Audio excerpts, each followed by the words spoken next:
Bonjour à toutes, bonjour à tous, bienvenue pour un nouvel épisode du podcast NBA Extra. On se retrouve aujourd'hui en compagnie de Chris Singleton. Hello everybody. Ça va bien Chris? Oui, ça va très bien. Un peu froid, mais on va réchauffer l'atmosphère. On sent que ça tourne, mais bon. Bon, en tout cas, on a de la grosse actu cette semaine. Tiens, je vais te laisser choisir sur quoi tu veux commencer. On a évidemment la blessure de Victor Wembanyama qui risque de manquer quelques semaines de championnat, ou le possible retour à l'inverse de LeBron James. Par quoi tu veux commencer, tiens, Chris? On va commencer avec LeBron, évidemment. Ouais. C'est quelque chose qu'on entend. Tout le monde d'abord a regardé vers South Bay pour voir les entraînements de là-bas. Il s'est entraîné avec les Lakers, donc... je vais rappeler peut-être juste voilà, comme ça on aura toutes les infos, l'historique. Donc le King qui pour la première fois depuis 23 saisons quand même avait raté l'opening night, c'était la première fois. Il est vraiment en train de revenir. Il s'est entraîné avec les équipes de G-League de Los Angeles. Là, il est retourné avec l'effectif. Il pourrait donc revenir dès ce mardi soir contre Utah. C'est encore incertain, mais on sent que le retour est prêt. Lui dit que ses poumons sont comme ceux d'un nouveau-né. Je savais que ça allait te faire rire, ça. Moi tu aussi. Y crois? Mes poumons aussi. Ouais, enfin, en tout cas, il aimerait bien que ça redevienne ceux d'un homme. On n'a pas de doute là-dessus parce que LeBron est éternel, c'est un mutant. Mais voilà, il y a une question qui se pose. Les Lakers ont très bien démarré la saison sans le King. 10 victoires pour 4 défaites. Un Luka Doncic rayonnant. Et un Austin Reeves qui a super bien supplémenté tout ça. La question elle est simple, Chris. Est-ce que selon toi le retour de LeBron va casser cette dynamique, ou au contraire va permettre aux Lakers peut-être d'aller encore plus haut? Non, je pense pas que ça va le casser, parce que une part, LeBron, il est très intelligent. Il a un IQ basket à hyper 23 élevé. saisons, y a de quoi, il sait qu'il arrive sur un terrain qui est déjà pas mal de choses en place. Il va chercher où il se met. Et effectivement, comme il ne sera pas à 100%, on sait qu'il ne sera pas loin, parce que des joueurs comme ça ne reviennent pas, sauf s'il se sent physiquement bien, complètement rétabli. Donc, il va prendre son temps, il va choisir ses moments. Mais il était indéniable. Les Lakers, avec LeBron James, même à 80%, sera une équipe beaucoup plus forte. Donc, même s'ils ont bien débuté la saison, même s'il y a des joueurs comme Austin Reeves qui ont repris un petit peu de responsabilité, on a vu une équipe qui est pas mal en place. Mais s'ils veulent gagner un titre, j'ai dit entre guillemets, s'ils veulent gagner un titre, ça sera avec LeBron, évidemment. Bien sûr. Et c'est vrai que quand on voit ça, on se dit... C'est déjà une super bonne saison, et là, l'ajout peut être intelligent. C'est sûr que LeBron va s'adapter. On l'avait déjà vu, selon toi, un petit peu déjà, du coup, depuis l'arrivée de Luka Doncic en février dernier. Comment t'avais senti cette addition des deux superstars qui, peut-être, aiment beaucoup quand même le ballon, et on avait peut-être vu un LeBron plus, justement, déjà... laisser un peu la balle aux Slovènes. Dans tous les cas, LeBron a besoin de Doncic, et Doncic a besoin de LeBron. Différemment. Parce que Doncic, il a besoin aussi d'un grand qui navigue aux lignes de fond, qui peut faire ses lobes, qui l'affectionne beaucoup, et qui c'est une arme extrêmement importante. Et ça, DeAndre Ayton parfaitement été ajouté aussi. Donc LeBron, c'est vrai qu'avant l'arrivée de Doncic, a dominé le ballon un peu. Il jouait comme meneur. Il a lâché ce rôle-là parce que Luka est très fort balle en main au niveau de la créativité. Il crée beaucoup pour les autres, contrairement à LeBron qui crée pour lui en puissance. Mais je pense que la dynamique, on a vu un petit peu avant la blessure de LeBron que ça va fonctionner. autour de rôle. Mais voilà, c'est une arme à double tête qui est très fort. Et LeBron a expliqué d'ailleurs qu'il avait un peu plus travaillé justement le shoot un petit peu sans dribble où il récupère le ballon, où justement il n'est pas créateur. Ça risque un petit peu d'aller vers ça, selon toi, le jeu des Lakers avec plus de la création avec Luka et aussi. Oui, en toute façon, c'était programmé comme ça. Hein. Luka, c'est l'avenir des Lakers. C'est le superstar en devenir. Il a déjà pris cette place-là. Il est confortable maintenant dans le jeu de Lakers avec le jeu de J.J. Redick qui lui fait énormément confiance, et c'est normal parce que c'est un superstar de notre ligue. Ouais. Mais c'est vrai que le création, c'est Luka Doncic qui va le faire. C'est Austin Reeves qui va le faire. Ça, c'est les deux créateurs de cette équipe de Lakers. Et LeBron va de plus en plus aller vers la finition. Comme tu dis, le catch and shoot. Mais c'est presque, du coup, ça va presque devenir le second couteau, en fait. LeBron, c'est assez impressionnant de se dire ça. Lui dis pas Faut ça. Faut pas lui dire ça. Mais je pense qu'il a l'intelligence quand même pour le penser. Non, mais comme j'ai dit au début, LeBron, il est très intelligent. Ouais. Hein, il sait où il est aujourd'hui. Il connaît son âge, il connaît sa condition physique, il sait ce qu'il peut faire physiquement, mais il n'y aura pas de changement dans son jeu à lui. Peut-être avec une contrôle de minutes. On va toujours dire qu'on allait réduire le temps de jeu de LeBron pour qu'il puisse aller plus loin. Je pense qu'on est arrivé au moment. On va voir ça. En tout cas, quand on voit aussi un petit peu les stats de l'équipe, on se dit qu'il y a une marge encore de progression assez énorme. On a dit que les Lakers, c'était 4e de l'Ouest, mais ils sont que 16e équipe offensive, 15e défensive. Je pense que c'est d'ailleurs plus là-dessus que LeBron peut apporter quelque chose, c'est en défense. Ils encaissent 113 points pour l'instant par match. Avec LeBron, on peut se dire que... Non, mais ça sera la problématique. Mais ce n'est pas la solution, LeBron. LeBron n'est pas forcément un des meilleurs défenseurs sur le ballon. De l'impact physique, au moins. Donc, le problématique pour les Lakers, c'est que tu as 3 joueurs devant qui défend moyennement bien. C'est-à-dire LeBron, Austin Reeves, Luka, évidemment, c'est pas une garantie je fais quand même défensivement. Plus confiance en LeBron en défense que les deux autres. Oui, mais bon, il va avoir le problème de transition, d'aller-retour,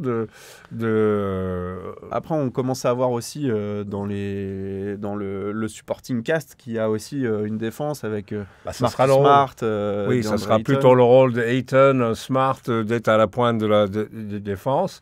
Parce que LeBron, avec ses poumons de nouveau-né, il ne va pas pouvoir défendre pour très longtemps. Il faut des poumons d'un ours. Il va suffoquer. Non. Écoute, la solution pour les Lakers, c'est de prendre ça jour par jour, match par match, pour voir justement quel apport va avoir LeBron et puis la manière de le diriger. En tout cas, on peut imaginer que ce retour tombe assez bien. Il reste encore beaucoup de matchs. Ouais, bien sûr. J'avais juste une dernière question peut-être sur Luka Doncic. Je te disais que la saison était exceptionnelle. Je crois que c'est 34 points et à peu près 9 rebonds, 9 passes pour un temps de moyenne. C'est exceptionnel. Est-ce que ça peut impacter un petit peu les stats de Luka, ce retour de LeBron, ou dans l'absolu c'est pas très grave si LeBron additionne des stats, mais non, de toute façon Luka, c'est pas un joueur de stats, c'est un joueur qui va chercher des points, qui a droit à 3 points, qui drive. Je dis ça parce que quand on voit ce genre de stats, on peut se dire un titre de MVP, il peut peut-être y penser. Non, oui, certainement, ça en fonction du classement. Mais Luka, ça ne dérangera pas. Il va toujours avoir ses shoots, ses stats, ses possibilités de passe. Tu mets... C'est le genre de joueur que c'est...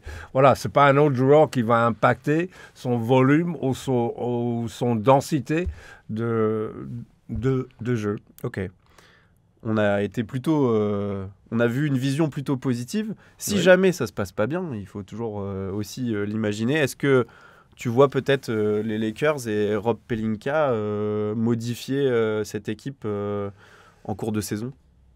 Ouais, il y a toujours. Je pense que l'équipe est assez complète.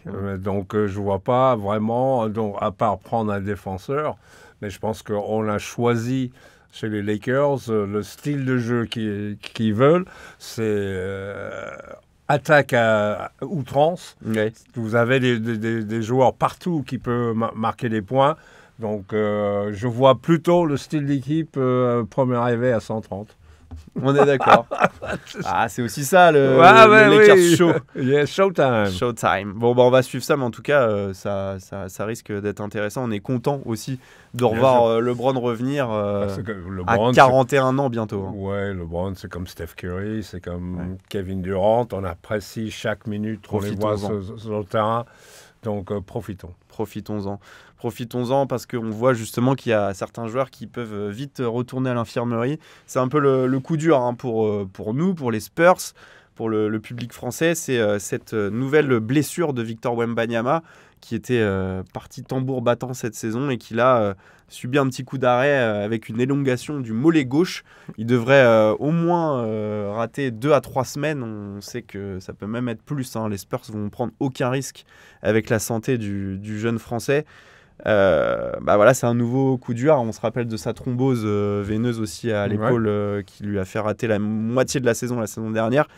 Est-ce qu'il faut s'inquiéter de ça, Chris, ou c'est juste des petites blessures? Bon, on n'est pas médecin, mais c'est juste des petites blessures et limite ça peut être même positif pour lui. Ce sifflet que vous entendez, c'est pas le train de midi. C'est les adducteurs et les ischios qui sifflent. On est arrivé au point de la saison où des joueurs comme Victor, c'est ce que j'appelle un joueur à usage d'un haut pourcentage, c'est-à-dire qu'il a beaucoup le ballon, il a beaucoup d'engagement. Yanis, c'est un autre. Et du coup, Yanis, hier soir, il s'est blessé. Il est sorti à la mi-temps voilà, contre les Cavs. Donc, les mêmes problèmes des adducteurs. On est à cette époque de la saison. Donc, pour les joueurs, et surtout un joueur comme Victor, qui est essentiel, qui joue beaucoup de minutes, il n'est plus du tout dans la catégorie. On a peur de le trop faire jouer. On se souvient de sa première saison où il avait, on avait calculé ses minutes. Il avait quasiment joué toute la saison. Oui, donc là, il a beaucoup d'engagement physique. Il se donne. Il est partout en défense. Il se fait des courses énormes en contre-attaque. Il finit en l'air. Il utilise beaucoup ses muscles. Donc, il y a ce joueur-là qui est parti rapidement. Son équipe est partie rapidement aussi parce qu'on sait que dans l'Ouest, il faut mieux engranger des victoires très tôt. Le problème des Spurs. Donc, il faut être dominant. Il faut, donc, ce qui est arrivé à Victor. Donc, les Spurs prennent ça plutôt, ils disent par précaution. La saison est longue. C'est vrai que la saison, c'est un marathon. C'est pas un sprint.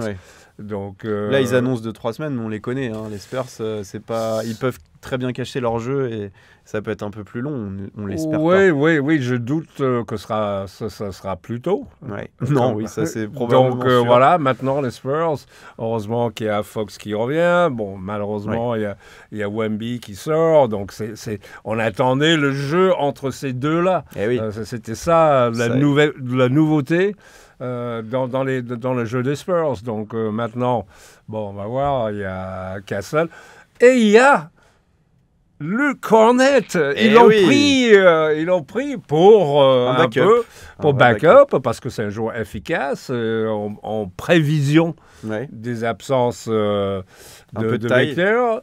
Il y a Olynyk, c'est ce que j'allais te demander. Qui est un bon vétéran. Ça peut tenir l'affaire, surtout en défense. On sait que Wemby apporte beaucoup en défense. Il y a Biyombo qui est dans l'effectif aussi. Donc, il y a ces 3 intérieurs qui vont prendre les minutes. Il y aura évidemment un changement de décor, un changement de jeu, un changement de ceci, cela. Mais ça fait partie de l'apprentissage de cette équipe de Spurs. qu'on attend beaucoup, voilà, mais c'est de savoir gérer quand il y a un élément qui n'est pas là. Et surtout cet élément, Wemby, qui est très important. Et on a commencé à le voir, vu que Luke Cornet a fini avec un double-double lors du premier match sans C'est Wemby. Mon gars, ça. On l'aime bien, on l'aime bien. Oui. C'était un bel ajout. On rappelle qu'il vient de Boston. Moi, je l'aime bien depuis que je l'ai vu à Vanderbilt. Et ça remonte de loin. Personne ne le connaissait à cette époque-là. Bien sûr. Mais toi, tu es toujours en avance sur tous les joueurs. Mais il était caché. Tu as vu tout le monde avant, toi. Il était caché sur le bord des Celtics, un peu. Et puis, ils ont bien raison. On se souvient de son gros match contre les Knicks. Bien sûr que oui, évidemment. C'était assez impressionnant. Donc, est-ce qu'il faut quand même un petit peu avoir peur pour les Spurs qui sont donc 5e à l'Ouest avec un bilan de 9 victoires pour 4 défaites? Comme tu le disais, voilà, faut pas trop dégringoler si les Spurs veulent rester. Surtout dans l'Ouest. Voilà, il y a plein de candidats qui veulent être dans les 6 premiers déjà. Oui. Donc les Spurs, on ne les voyait pas dans les 6 premiers, mais voilà, 10 à 8, c'était possible. Et on aimerait bien... Et c'est encore possible. On va voir la gestion dans les matchs qui suivent. Comment il réussit à intégrer Fox, voilà. C'est la question maintenant. Est-ce que De'Aaron Fox peut clairement prendre le rôle de leader dans cette équipe? On l'a vu déjà justement aussi pendant le premier match. Il a fait un bon premier match où il a pris ses responsabilités. C'est un des meilleurs meneurs offensifs, évidemment. Donc maintenant, est-ce qu'il peut? Parce qu'on attendait le jeu à 2 avec Wemby, qui était un peu près on va encore attendre. Un truc sûr. Bon, je ne pense pas que ça va être avec Olynyk. Mais je ne sais pas combien de matchs ils ont joué ensemble, mais ça se compte peut-être sur le doigt d'une main pour l'instant. Oui, je pense, plutôt. Oui, c'est là la déception, mais c'est ça aussi la réalité de l'NBA. Donc, on va voir le nouveau jeu. Bon, Fox, il a déjà prouvé qu'il pouvait faire des stats énormes. Donc, il peut mettre une équipe sur son dos. Il a fait longtemps à Sacramento. Mais bon, il s'est épuisé. Donc, il n'y avait pas assez de joueurs autour de lui. Il n'y avait pas le jeu. Il n'y avait pas le plan. Donc, voilà. Il arrive dans une équipe qui sur le remontada, qui construit, qui a des éléments hyper intéressants. Donc, on va voir. Ouais, je pense que c'est quand même un ajout important. On l'a vu l'année dernière quand Victor a commencé à ne plus jouer, ça a été un peu plus compliqué. Mais il y a quand même une équipe assez collective avec des jeunes. On peut penser, et du coup, il y a le retour justement de Stephen Castle, normalement, qui ne devrait pas plus être blessé pour longtemps. Dylan Harper qui va revenir avant Wemby aussi. Là, il y a ce noyau de jeunes joueurs qui vont rien lâcher. Hein. Il y a Vassell, il y a... ça va jouer vite, à mon avis. Il y a Keldon Johnson, qui peut prendre la responsabilité. Je ne pense pas qu'ils vont avoir un problème à marquer des points. Ils vont avoir un problème de défensif. Voilà. Il n'y a plus ce protecteur du cercle qui est, même quand il ne faisait pas contrer, il faisait peur quand même. Hein. Ça va quand même être là le ça va changer la donne défensivement. Maintenant, avoir l'organisation de Coach Monty. On va voir comment il va faire. On va voir et on espère du coup. La vie est plus facile avec Wemby. Hein. Toujours. Ça devrait être un mantra. C'est ça, oui. c'est joli. Bon, en tout cas, on peut aussi dire que le calendrier est plutôt simple pour les Spurs. Si on imagine un retour début décembre de Wembanyama, il y a 10 matchs. Et ils n'ont que 3 gros matchs. C'est Denver, Minnesota et Cleveland. Donc, il faudra limiter la casse. On verra. Oui, non. De toute façon, c'est match par match. C'est essayer de trouver le moyen de gagner d'une manière différente. Et c'est ça qui va valider la progression ou pas des Spurs. C'est est-ce que, sans Wemby, il peut trouver le moyen d'aligner 2, 3, 4 victoires de suite, ça sera le vrai test. On est d'accord. Et puis, encore une fois, ça intervient assez rapidement dans la saison. Donc, c'est pas plus mal comme ça. Passons à notre dernier sujet. On ne l'a pas évoqué au début. Ce sont les Hawks qui réalisent un bon début de saison. On aurait pu parler de Détroit aussi, je pense qu'on en reparlera plus tard, qui quand même aligne là une belle série de 10 victoires en tête de la conférence Est. Mais on a choisi Atlanta, notamment... Ça mérite aussi. Ça mérite aussi, notamment parce que Jalen Johnson a été élu aussi joueur de la semaine avec une incroyable série de 4 matchs, 4 victoires, un incroyable triple-double. Et ce qui est assez impressionnant quand même dans cette beau début de saison d'Atlanta, c'est que les Hawks jouent sans leurs 2 All-Stars, Trae Young et Kristaps Porzingis, qui sont embêtés par pas mal de blessures. La question elle est simple, hein. Est-ce qu'il faut continuer comme ça à Atlanta Évidemment que non, c'est l'équipe. C'est un peu la même question que pour le Brown. Non, mais on a souvent eu ce genre de discussion quand un joueur All-Star sort et ça commence à bien jouer. Est-ce qu'il faut mieux les jouer sans? Non, évidemment. Mais alors, je vais te changer la question. Est-ce que Jalen Johnson ne peut pas être la nouvelle superstar d'Atlanta? Absolument, parce qu'il a une trajectoire. Tu sais, c'est un joueur qui était toujours sous-coté.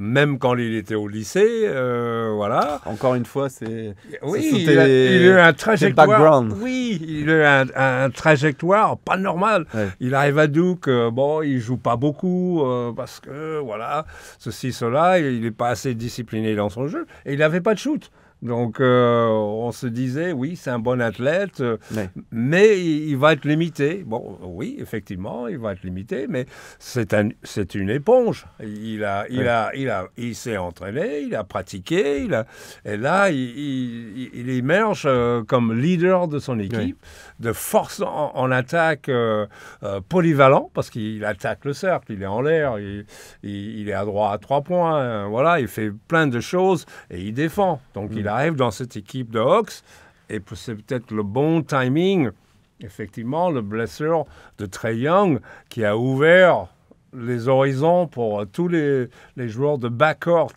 à Atlanta, que ce soit Walker, Dyson Daniels, qui a du temps de jeu, Zachary Rizaché, que je trouve n'a pas profité assez, parce que les autres, ils sont sautés sur la tarte, je veux dire. Oui, il y avait du monde. Et c'est ça qui est assez, qui est bien de voir ça à Atlanta aussi, c'est que voilà. On voit qu'il y a maintenant du monde même sur le banc. Il y a des morts de faim. Voilà, c'est une équipe qui commence à être complète, même avec des absences. Oui, voilà, donc ça permettra, quand Trae Young revient, Porzingis, c'est pas... faut toujours rester dans l'expectative. On sait jamais quelle blessure il a, quel virus il a. Il vaut mieux penser sans lui, comme Boston, et puis il faut mieux l'avoir pour les playoffs, qui défend votre cercle. Mais Trae Young, il a besoin de revenir avant que ça parte trop loin. Mais bon, il a montré qu'il était capable l'année dernière. Il a montré qu'il était capable d'être créateur, de ne pas monopoliser le ballon. Tu penses qu'il est capable d'accepter le fait bien sûr, parce qu'il regarde, de partager vraiment le ballon avec mais il voit comment ça se passe. Je veux pas dire qu'à un moment donné, il va pas croquer un peu. Il sera toujours important. Pour faire les game winners, faire les moves impossibles quand tout est bloqué en attaque. Non, ils ont besoin de Trae Young.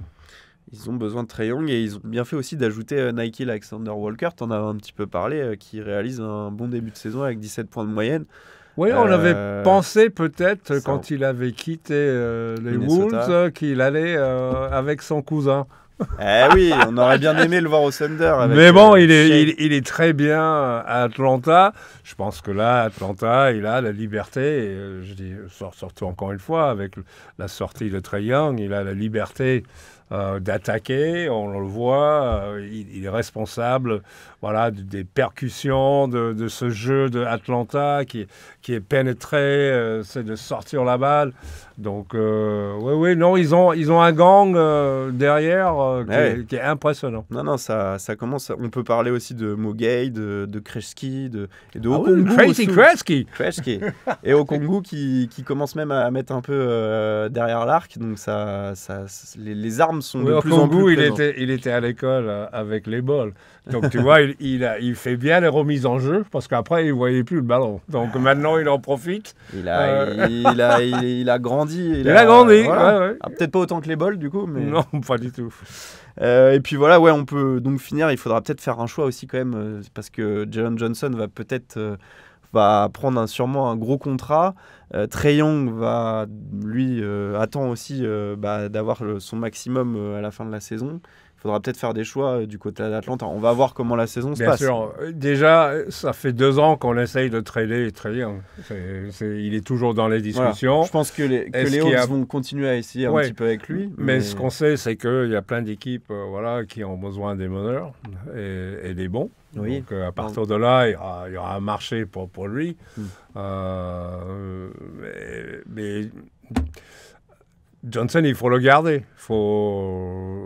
C'est absolument... Là, non, pour moi, ça sera une priorité. Il a prouvé que... Oui, puis il pouvait compter sur lui. Parce qu'il avait été blessé, on ne l'a pas dit, blessé assez gravement la saison dernière. Ouais. Et on attendait depuis un moment qu'il le prouve, parce qu'avant ça, il avait déjà fait des très bonnes sorties.